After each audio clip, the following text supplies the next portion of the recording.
সদর দরজার সামনে আমি যখন পায়চারি করছি তখন রাত 1:30। আমার স্বামী এখনো বাসায় ফেরেনি, তাই খুব টেনশনে আছি। এত বড় একটা ফ্ল্যাটে আমি আর আমার স্বামী ছাড়া আর কেউ থাকে না। আমার শাশুড়ি থাকে গ্রামের বাড়িতে। আমরা স্বামী স্ত্রী দুজনেই চাকরি করি। সকালবেলায় দুজন একসাথে অফিসে যাওয়ার জন্য বের হই, বিকালে দুজন কাছাকাছি সময়ে বাসায় ফিরি। কখনো সে আমার 10-20 মিনিট আগে আসে, নতবা আমি তার আগে আসি। কিন্তু আজ এতক্ষণ হয়ে গেল তার আসার নাম নেই। যখনই ফোন দিচ্ছি বলছে কিছুক্ষণের মধ্যেই ফিরছি। টেনশন করতে করতে কলিং বেলের শব্দ শুনে দৌড়ে গিয়ে দরজাটা খুলি। দরজা খুলতেই চমকে উঠি। আমার স্বামী নীরবের সাথে অপরিচিত একটা মেয়ে। আমি কি বলবো মাথায় কাজ করছে না। নীরব বলল, দরজার সামনে দাঁড়িয়ে থাকবে না ভিতরে ঢুকতে দিবে? আমি এক পাশ হয়ে দাঁড়ালাম, ওরা ভিতরে ঢুকে গেল। আমার স্বামী সোফায় বসে মেয়েটিকে অন্য সোফায় বসতে বলল। তারপর আমাকে ডেকে বলল, শোনো মাহি, ওর নাম রিয়া, ও হচ্ছে আমার খালাতো বোন। রিয়া, ও হচ্ছে তোর ভাবি মাহি। আমার স্বামীর মুখে তার আত্মীয় স্বজন অনেকের নাম শুনেছিলাম, কিন্তু কখনো রিয়া নামটি শুনিনি। তারপরও স্বামীর প্রতি অগাধ বিশ্বাস ছিল, তাই বিষয়টাকে অতটা গুরুত্বের সাথে নেইনি। আমি বললাম, এত রাতে কেন? রিয়া একটি ছেলের হাত ধরে বাড়ি থেকে পালিয়ে এসেছে। ছেলেটি রিয়াকে সাথে করে তাদের বাড়ি থেকে টাকা পয়সা স্বর্ণলঙ্কার আনতে বলেছিল। রিয়া ছেলেটির কথা মতো বাড়ি থেকে স্বর্ণলঙ্কার টাকা নিয়ে এসেছিল। আমার বোকা বোন স্বর্ণলঙ্কার টাকা সহ ব্যাগটা ছেলেটির হাতে দিল। এগুলো নিয়ে ছেলেটা চম্পট দিল। শেষে রিয়া উপায় না দেখে আমাকে ফোন করে সব কথা খুলে বলল।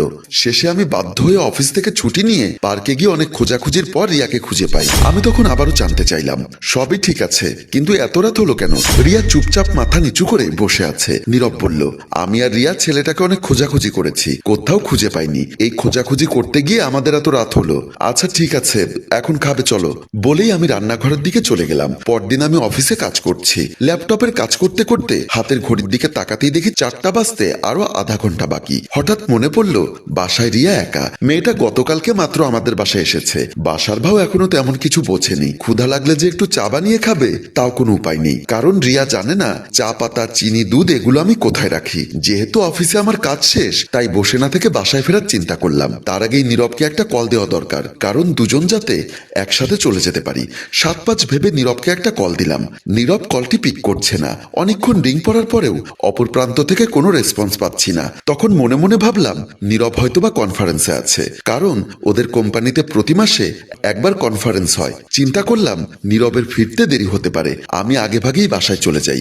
বাসায় মেয়েটি একা। আমি অফিস থেকে উঠে বাসার দিকে রওনা হলাম। বাসায় এসে দরজার সামনে আমার স্বামীর জুতা দেখে একটা ধাক্কা খেলাম। আমি ভেবেছিলাম নীরব কনফারেন্সে, এতগুলো কল দিলাম রিসিভ করলো না। ভেবেছিলাম মিটিং এর মধ্যে মোবাইল সাইলেন্ট করে রেখেছে, অথচ এখন তার জুতা দেখছি আমাদের বাসার সামনে। তাহলে কি কনফারেন্স হয়নি? তারপরেও নিজেকে স্বাভাবিক করে কলিং বেল টিপতেই রিয়া দরজা খুলে দিল। আমি রিয়াকে জিজ্ঞাসা করলাম, তোমার ভাই কি বাসায় চলে এসেছে? দরজার সামনেও জুতা দেখতে পাচ্ছি। রিয়া বলল, হ্যাঁ এসেছে। আমাদের বেডরুমে গিয়ে দেখি নীরব শুয়ে আছে। আমি ভ্যানিটি ব্যাগ রেখে কাপড় চেঞ্জ করতে করতে বললাম, এতগুলো কল দিয়েছি, রিসিভ করনি কেন? তখন আমি গাড়িতে ছিলাম, এজন্য রিংটোন শুনতে পাইনি। আগে তো কখনো আমাকে ফেলে বাসায় আসতে না, আজ এত তাড়াতাড়ি কেন? আজ আমাদের অফিস লাঞ্চ আওয়ারে ছুটি দিয়ে ফেলেছিল, তাই ভাবলাম এ সময় তোমাকে ফোন করেও কোনো লাভ হবে না, তাই আমি তোমাকে না জানিয়েই চলে এসেছি।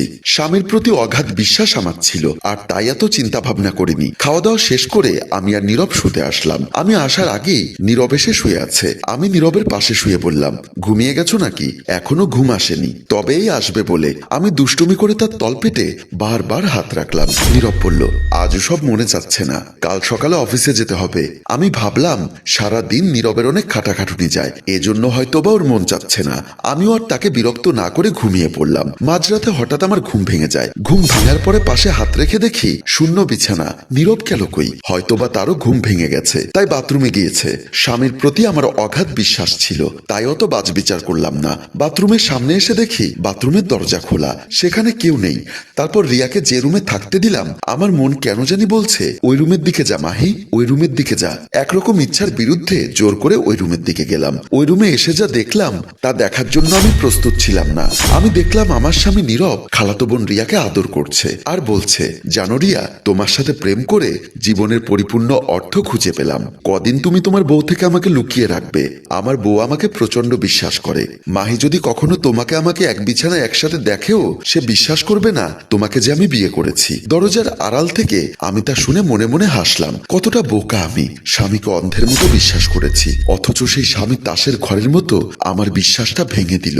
আমি ইচ্ছা করলে এখন ওদের সামনে গিয়ে দাঁড়াতে পারি, দাঁড়িয়েই বা কি আর হবে? আমার আমাদের ধর্মে একজন সামর্থ্যবান পুরুষ চাইলে 4টা বিয়ে করতে পারে, তখন সে বিয়ে করেছে বলে আমার কাছ থেকে স্বীকৃতি আদায় করে ছাড়বে। এর চেয়ে বড় কথা হলো তার বিশ্বাস ছিল আমি তাকে অন্ধের মতো বিশ্বাস করি। আমার বিশ্বাসটা সে ভাঙলেও সেই ভেঙে যাওয়া বিশ্বাসের ধ্বংসস্তূপে দাঁড়িয়ে তার বিশ্বাসটা আমি ভাঙলাম না।